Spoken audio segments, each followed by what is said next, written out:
Vamos pedir, por gentileza, a análise e o comentário do nosso analista baseado nos Estados Unidos, Paulo Figueiredo, a quem eu agradeço muito pela participação. Paulo, essa reunião prevista para as 3 horas da tarde entre o presidente do Supremo Tribunal Federal e também o presidente do Congresso Nacional, como trouxe a Paola Cuenca, eles também devem discutir a graça concedida por Jair Bolsonaro ao deputado Daniel Silveira, o indulto. Qual, na sua avaliação, deve ser o entendimento desses poderes? Porque eu fico pensando aqui, uma mudança no regramento, uma retirada desse benefício, desse indulto presidencial, poderia agravar ainda mais a situação entre os poderes, essa crise que a gente tem vivido. Gostaria da sua análise. Boa tarde, Daniel. Cláudia, Zé Maria, Pena, audiência, um prazer estar aqui com todos vocês.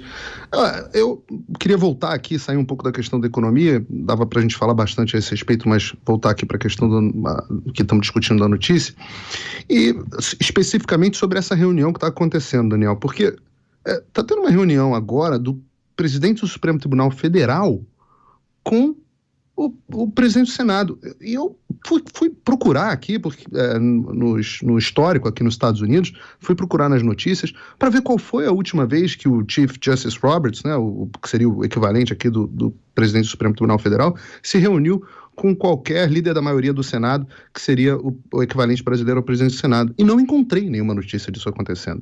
Simplesmente porque não é normal que isso aconteça. Isso fere o princípio da separação dos poderes. Também fui procurar para ver se em algum momento o chefe da Suprema Corte americana tinha se reunido com o secretário de Defesa, que seria o equivalente brasileiro ao ministro da Defesa. E não encontrei, porque o secretário de Defesa, assim como o ministro da Defesa, são funcionários do Poder Executivo.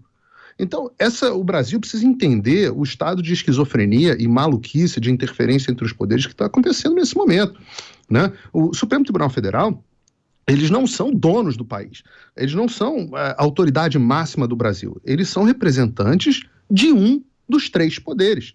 E essa crise institucional que está acontecendo, eu acho que você falou bem, Daniel, quando você fez a pergunta ao Zé Maria, a origem dessa crise institucional, dessa crise entre os poderes, é sempre no judiciário. Tem sempre a ver com o judiciário atropelando a prerrogativa constitucional dos outros poderes. Então, por exemplo, agora, especificamente, nesse caso, você veja, o Senado, a quem cabe a fiscalização, o check and balance, o freio e contrapeso ao Supremo Tribunal Federal? Quem constitucionalmente, a que poder cabe isso? Ao Senado. E, no entanto, o presidente do Senado está tendo reunião de conchavo com o presidente do Supremo Tribunal Federal para decidir o que vão fazer, como é que coloca panos quentes, como é que dá para mediar a situação. Ora, senhores, a lei determina como a situação deve ser resolvida. Não um acordo entre os senhores, às portas fechadas, sem a sociedade saber o que está acontecendo. A lei determina.